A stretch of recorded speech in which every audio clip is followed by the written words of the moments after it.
Olá, boa tarde. Começa mais uma edição do Gazeta Entrevista.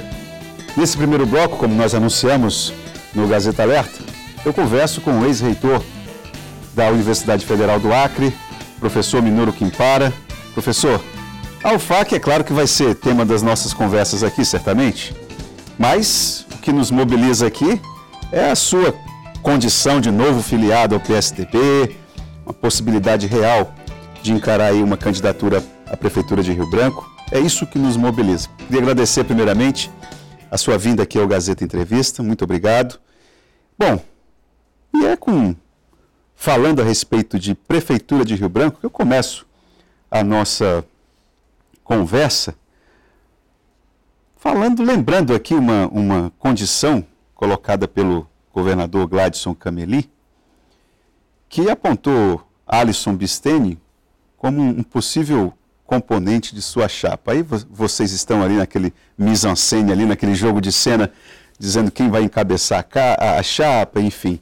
Todos nós sabemos que é o senhor que vai encabeçar a chapa. Que leitura que o senhor faz a respeito desse cenário colocado pelo governador? Essa é uma situação. Queria que o senhor relacionasse com a pesquisa Real Time Big Data, que a TV Gazeta divulgou ainda há pouco tempo, há 2 ou 3 semanas.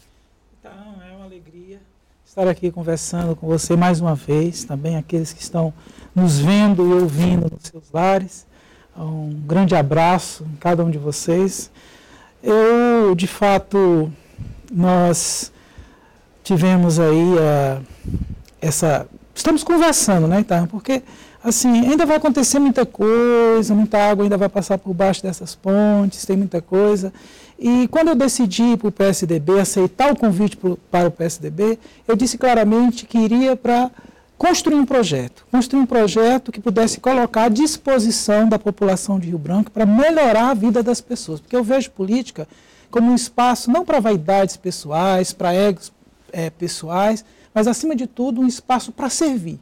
E para servir as pessoas que mais precisam do poder público municipal. Quando o senhor fala que ainda há muita água para rolar, eu posso raciocinar, desconfiado que sou, de que o senhor não confia tanto assim no que o próprio governador disse quando colocou Alisson Bisteni para compor sua chapa. Você acredita que o governador vai lhe apoiar como candidato à prefeitura? Olha, quando eu fui para o PSDB, eu fui para construir um projeto para melhorar a vida das pessoas.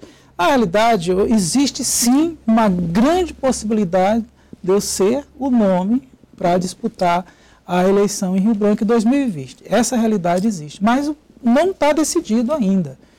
E, portanto, se nem o meu nome ainda está decidido, imagine que é muito cedo ainda para a gente pensar em vice. O que nós precisamos é construir um projeto e ter pessoas que possam, de fato, ter esse mesmo sentimento, que entenda a política como espaço para servir, não é espaço para se dar bem, não é espaço também para servir de qualquer gente. O nome do Alisson, eu conheço o Alisson, é uma pessoa ficha limpa, nunca esteve envolvido em corrupção, é um jovem idealista e é um nome que eu vejo com bons olhos. Mas não tem só o nome do Alisson, tem outros nomes. Qual o perfil ideal para um vice? Eu acho que o perfil ideal, eu acredito que o perfil ideal é alguém que quer entrar na política para servir e não para se dar bem. Eu acho que a população está cansada de pessoas que querem entrar na política para se dar bem, por vaidade, por ego, para beneficiar grupo A, grupo B. Poucas pessoas, infelizmente, entram na política para melhorar a vida das pessoas. É por isso que a política está muito do jeito que está e a população hoje está muito decepcionada. A pesquisa Real Time Big Data lhe surpreendeu em algum aspecto? Olha, eu fiquei muito feliz. Essa é a segunda pesquisa que eu tenho conhecimento. O meu nome apareceu muito bem, eu, inclusive, fiquei feliz, me sinto privilegiado e, ao mesmo tempo, me sinto com a responsabilidade muito grande, porque quando as pessoas confiam em você, você tem a obrigação mais ainda de honrar e dignificar a confiança das pessoas. E hoje, acreditar em político, você sabe que uma das classes que hoje as pessoas menos acreditam é na classe política. Se você fizer uma pesquisa hoje. E o resultado é muito simples, você perguntar por que as pessoas não confiam na maioria dos políticos. Vão dizer, por conta da corrupção, vão dizer, porque os políticos na época de eleição se aproximam, prometem um bocado de coisa, depois da eleição desaparece e não cumpre, porque o político gosta de conversar com a gente na época da eleição, mas depois da eleição não conversa. É simples. Primeiro, não prometa aquilo que você não possa cumprir. Segundo, continue conversando com as pessoas, porque para você achar o problema para resolver, é nas pessoas, são nos bairros. Em que o candidato Minouro vai ser diferente? Eu vou ser eu. Eu administrei o terceiro maior orçamento do Estado, da Universidade Federal do Acre. Eu entrei ficha limpa, saí ficha limpa, fiz um trabalho, reuni a equipe no primeiro dia, nós estamos aqui para servir. A pergunta que cada um que está trabalhando comigo tem que fazer durante esses 4 anos que nós vamos ficar na gestão é o que nós podemos fazer pela universidade, não é o que a universidade pode fazer pela gente. Então a pergunta que eu vou lhe fazer relacionando com a Universidade Federal do Acre é: o senhor teria tido condições de fazer as obras que fez, não fosse o apoio do parlamentar Cibá Machado, do então parlamentar Cibá Machado, do PT? Eu tive apoio do deputado Cibá Machado. O deputado Cibá Machado ajudou a universidade na época que o Jonas foi reitor, durante 8 anos, era senador. O deputado Cibá Machado ajudou a universidade quando a professora Olinda foi reitora da universidade e ajudou também quando o professor Minouro foi reitor. O deputado sempre foi um entusiasmado pela universidade. Mas não só o deputado Cibá Machado nos ajudou, muitos outros parlamentares de vários outros partidos nos ajudaram. E para fazer um bom trabalho é preciso ter parcerias. Só ter parcerias não é suficiente. É preciso você, de fato, ter uma equipe muito boa que esteja disposta a fazer a diferença. Porque apoio os outros reitores tiveram e conseguiram também fazer um bom trabalho. E nós aproveitamos, montamos uma boa equipe, trabalhamos de manhã, à tarde e à noite e conseguimos fazer um trabalho. Fizemos tudo? Não. Mas nós trabalhamos muito para melhorar a vida das pessoas que mais precisam da universidade. Professor, lembrando ainda do tempo que o senhor era reitor da Universidade Federal, esse é um assunto que nós já tocamos aqui no Gazeta Entrevista, mas em função da importância dele, eu retomo. A Constituição Federal, ela garante, exige que o Estado seja laico. Sim. Então, essa relação entre a postura de um gestor público, por exemplo, com questões ligadas à religião no espaço público, é algo que precisa ser tido com muito cuidado. O senhor foi muito criticado por ser apontado como uma pessoa que privilegiou a sua corrente filosófica ou religiosa enquanto era reitor e utilizando o espaço da Universidade Federal do Acre. Que compromissos o senhor teria, uma vez eleito prefeito, em não transformar a Prefeitura de Rio Branco em uma espécie de novo espaço para cultos, músicas gospels, louvores, etc.? Então, eu tenho orgulho de algumas coisas na minha vida. Eu tenho orgulho de ser professor.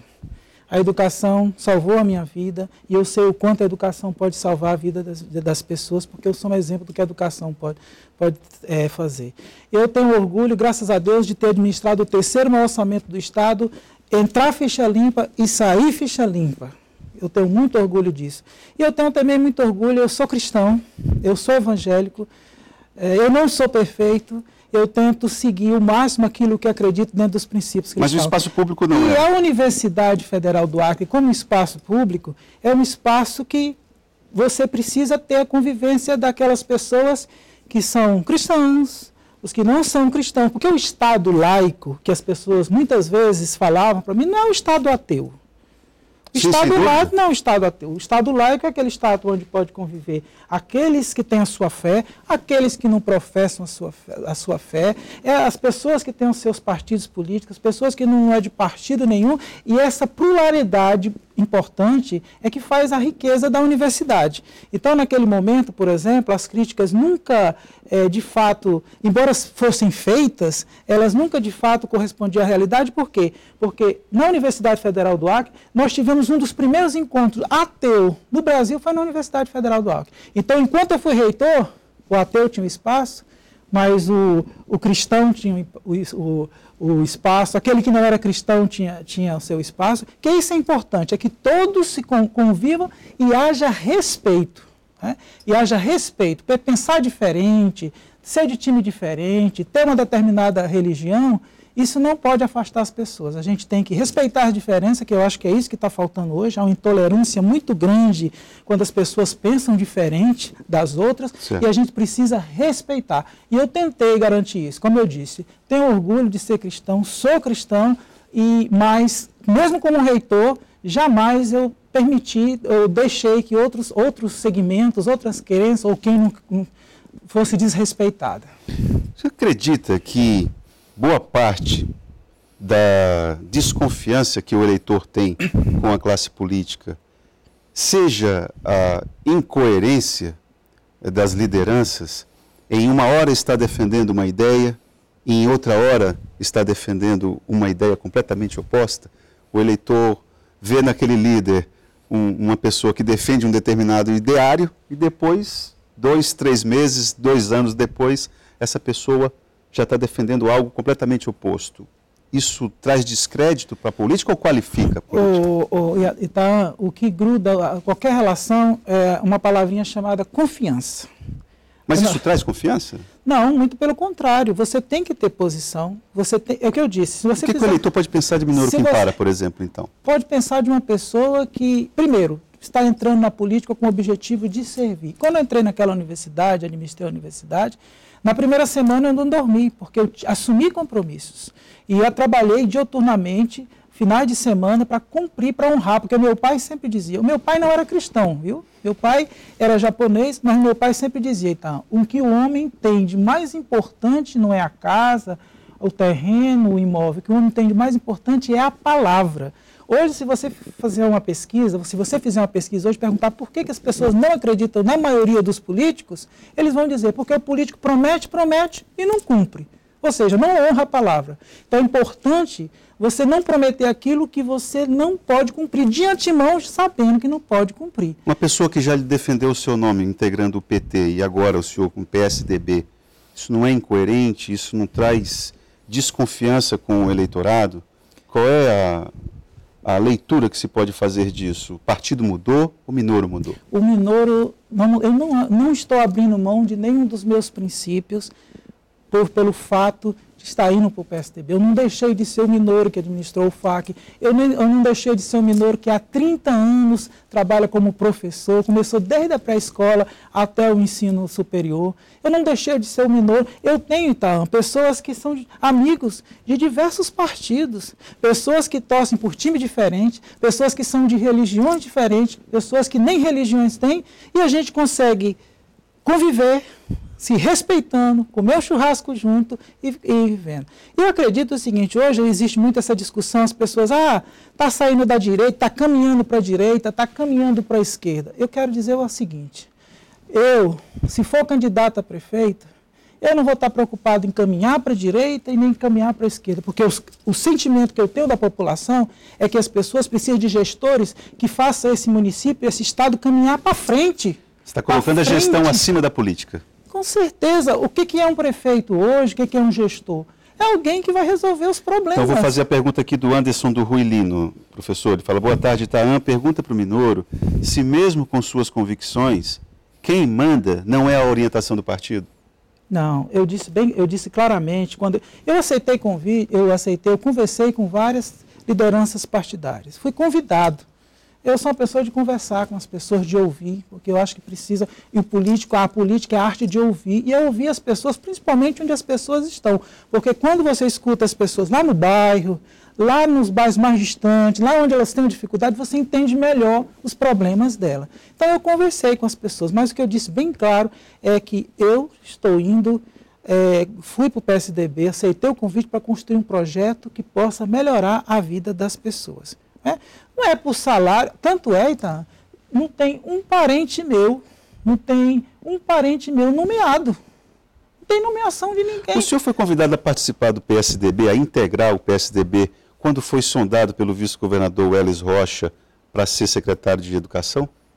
Fui convidado. Naquela ocasião o senhor já foi? Não, naquela ocasião não fui convidado para o PSDB.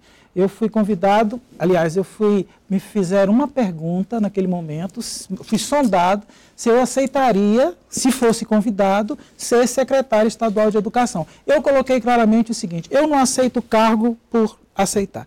Graças a Deus, eu nunca precisei da política para viver. Eu sou professor concursado da Universidade Federal do Acre, passei em primeiro lugar no concurso, fiz mestrado, fiz doutorado, fiz pós-doutorado. Hoje, graças a Deus, eu consigo sustentar a minha família. Inclusive, hoje, o meu salário de professor, nem de reitor, que eu não sou mais reitor, o meu salário hoje como reitor é superior ao salário de um prefeito de Rio Branco. Agora, não estou entrando, se for entrar, não vai ser por salário.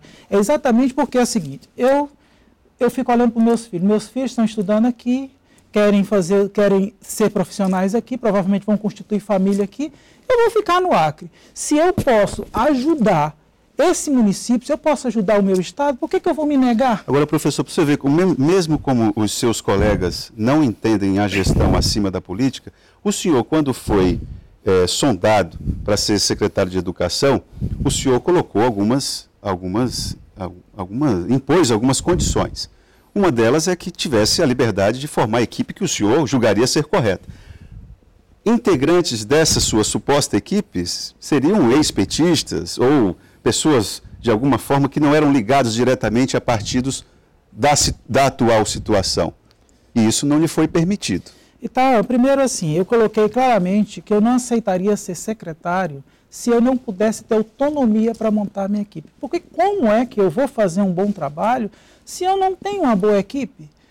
Como é que eu vou reunir com meus diretores, com o coordenador, e vou dar um direcionamento e alguém fica chateado e logo eu recebo um telefonema de um deputado dizendo: ô secretário, por que o senhor está chamando a atenção? Isso é indicação minha.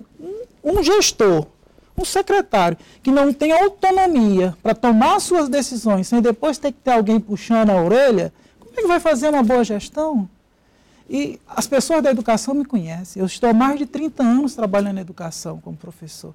Eu sei o quanto a educação é importante para a minha vida. Eu jamais aceitaria um cargo para ficar sendo decorativo, se eu não pudesse ter autonomia para fazer um bom trabalho, porque as pessoas que me conhecem sabem que eu sou uma pessoa que me esforço, que me dedico para fazer o melhor que eu posso.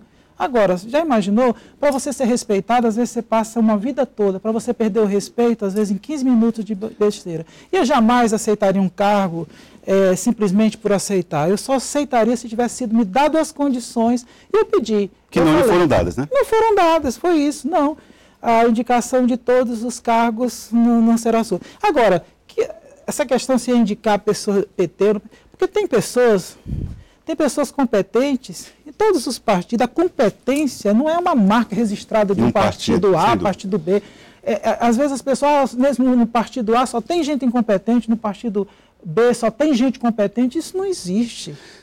Para terminar nossa conversa, professor, que nosso tempo já acabou, hoje o Congresso Nacional votou uma matéria importante relacionada à privatização do serviço de saneamento no país. Uma vez prefeito de Rio Branco, o senhor defende essa ideia de que o saneamento básico é uma área da gestão que pode ser privatizada? Em que Rio Branco ganharia com isso? Olha, a questão de saneamento... Seja breve, por gentileza. Saneamento básico é uma questão séria em todo o país. E nos estados e nos municípios da região norte, a situação é complicada. Precisa ser resolvido o problema. Você é contra ou a favor? Da privatização. Eu sou a favor que se preste um serviço de excelente qualidade. O setor público pode prestar, como também a privatização não resolve. Nós tivemos o problema da energia. Então o senhor é contra? A gente tem que analisar caso por caso. Vou dar um caso da energia. Não, então, a gente não pode ser generalista. Eu sou a favor, eu sou contra. Tem instituições públicas que funcionam muito bem, precisam continuar sendo públicas. Mas vamos pegar o caso da Energisa, por exemplo. Era pública. Privatizou, a gente achava que ia melhorar. Olha a situação que nós estamos aí. Privatizou a Energisa. E aí? E aí? Perfeito. Professor, queria agradecer a sua participação aqui. Claro que nós vamos ter outras conversas, talvez algumas mais acaloradas daqui para frente, mas é o jogo, faz parte do jogo. Eu que agradeço. Obrigado mesmo. Um abraço aí no coração de cada um de vocês que estão vendo e nos ouvindo. Nós voltamos logo após o intervalo, falando sobre sistema penitenciário.